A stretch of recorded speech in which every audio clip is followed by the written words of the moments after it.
Hello viewers, welcome to my channel before the line. இன்றைக்கி இந்த வீடியோவில் முள்ளங்கி சாம்பார் அது எப்படி செய்கிறதுன்னு சொல்லி பார்க்கலாம். முள்ளங்கி சாம்பார் ரொம்பவே டேஸ்ட்டாக இருக்கும். ஸோ சப்ஸ்கிரைப் பண்ணாதவங்க சப்ஸ்கிரைப் பண்ணிக்கோங்க. சப்ஸ்கிரைப் பண்ணவங்க பிடிச்சிருந்தால் லைக் பண்ணுங்கள். ஸோ அதுக்கு என்னென்னலாம் தேவை, அந்த தேவையான பொருளை நம்ம பார்க்கலாம். முள்ளங்கி வேக வைக்கிறதுக்கு தக்காளி, வெங்காயம், சாம்பார் பொடி, தனி மிளகாய்த்தூள், இது ஒரு பேட்ச். இதை ஆட் பண்ணி நம்ம காய் வேக வைக்க போகிறோம். அடுத்து பருப்பு வேக வைக்கிறதுக்கு பருப்பு, தக்காளி, பச்சை மிளகாய், கருவேப்பிலை, பூண்டு, வெங்காயம், மஞ்சள் தூள், பெருங்காயத்தூள், இதெல்லாம் ஆட் பண்ணி பருப்பு வேக வைக்க போகிறோம். அப்புறம் தாளிக்கிறதுக்கு தேவையான பொருள்லாம் பாருங்கள். கடுகு, கருவேப்பிலை, சின்ன வெங்காயம், கொத்தமல்லி. இதோடு நம்ம புளி கரைசல் ஆட் பண்ண போகிறோம். அதுக்கு கொஞ்சமாக புளி ஊற வச்சுருக்கேன். இப்போ நம்ம பருப்பு வேக வைக்கிறதுக்கு தேவையான பொருள் தனியாக காட்டினேன் இல்லையா, அது எல்லாமே இதில் ஆட் பண்ணிக்கலாம். தக்காளி, வெங்காயம், பூண்டு, பச்சை மிளகாய், கருவேப்பிலை, மஞ்சள் தூள், அப்புறம் பெருங்காயத்தூள், இதெல்லாம் ஆட் பண்ணி பருப்பு வேக வச்சுக்கலாம். நம்ம ஒரு 4 விசில் போல் வேக வச்சு எடுத்துக்கோங்க. பருப்பு ரொம்ப வேகக்கூடாது. இப்போ பாருங்கள், பருப்பு வேக வச்சு எடுத்துருக்கேன். இந்த பருப்பு பாருங்கள், ரொம்ப குழையில, அதே டைமில் வேகாமையும் இல்லை.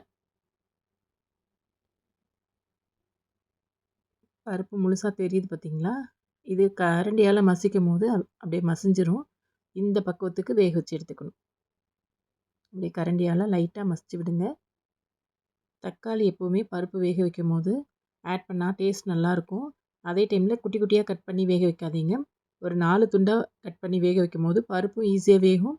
அதே டைமில் பருப்பும் டேஸ்ட் இருக்கும். இது தனியாக ஒரு பவுலில் நம்ம எடுத்து வச்சுக்கலாம். அடுத்து காய் வேக வைக்கிறதுக்கு முள்ளங்கி, சாம்பார் பொடி, தனி மிளகாய்த்தூள், கொஞ்சம் தக்காளி, கொஞ்சம் வெங்காயம். ஸோ இதை ஆட் பண்ணி கொஞ்சமாக உப்பு ஆட் பண்ணிக்கலாம். இதை ஆட் பண்ணி ஒரு விசில் இல்லைன்னா 2 விசில் வச்சு எடுத்துக்கோங்க.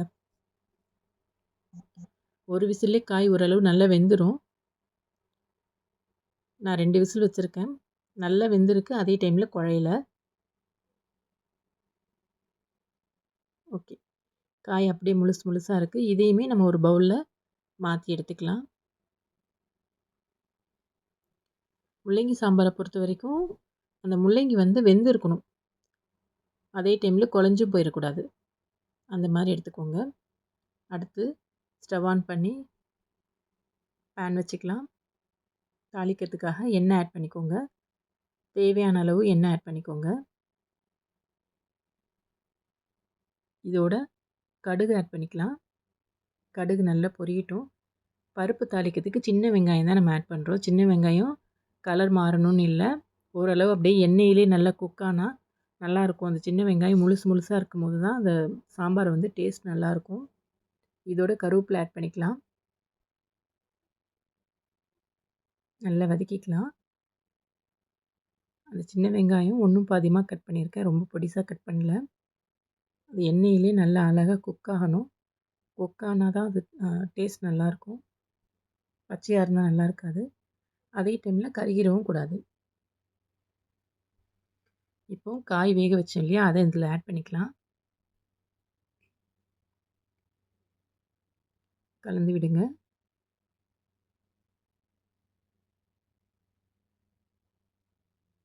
நல்லா கொதிக்குது, கொதிக்கட்டும். இதோட புளி கரைசல் தான் முதல்ல ஊற்றணும். புளி கரைசலை ஊற்றி புளி கரைசலோட பச்சை வாசனை போகிற அளவுக்கு ஓரளவு நல்லா கொதிக்கட்டும். நல்லா கலந்துக்கலாம். அதை அலசி கொஞ்சம் தண்ணி ஆட் பண்ணிக்கலாம்.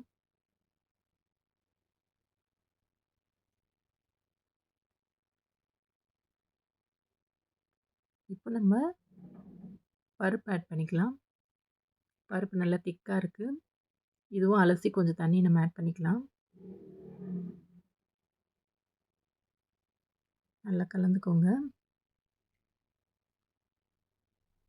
இது நம்ம காய் வேக வைக்கும் போதே சாம்பார் பொடி, தனி மிளகாய்த்தூள் சேர்த்து வேக வச்சதுனால இப்போதைக்கு நம்ம போட வேண்டிய தேவை இருக்காது.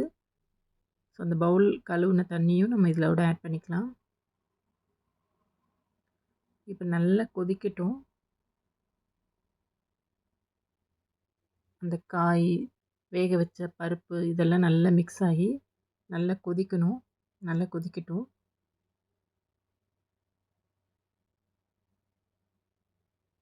இப்போ இதுக்கு தேவையான உப்பை நம்ம ஆட் பண்ணிக்கலாம். உப்பு கரெக்டாக போடுங்க. குறைவாக போட்டாலும் சாம்பாரோட டேஸ்ட் இல்லாமல் போயிடும். நல்லா கொதிக்கிறது. இதோட கொத்தமல்லி இலை தூவி இறக்கிக்கலாம். அந்த கொத்தமல்லி வந்து ரொம்ப வெந்துடக்கூடாது. கொத்தமல்லி லாஸ்ட் டைமில் போடும்போது தான் அந்த கொத்தமல்லியோட ஃப்ளேவர் அப்படியே இறங்கி அந்த சாம்பாரோட டேஸ்ட்டு நல்லாயிருக்கும். Okay viewers, don't forget to subscribe. Thank you.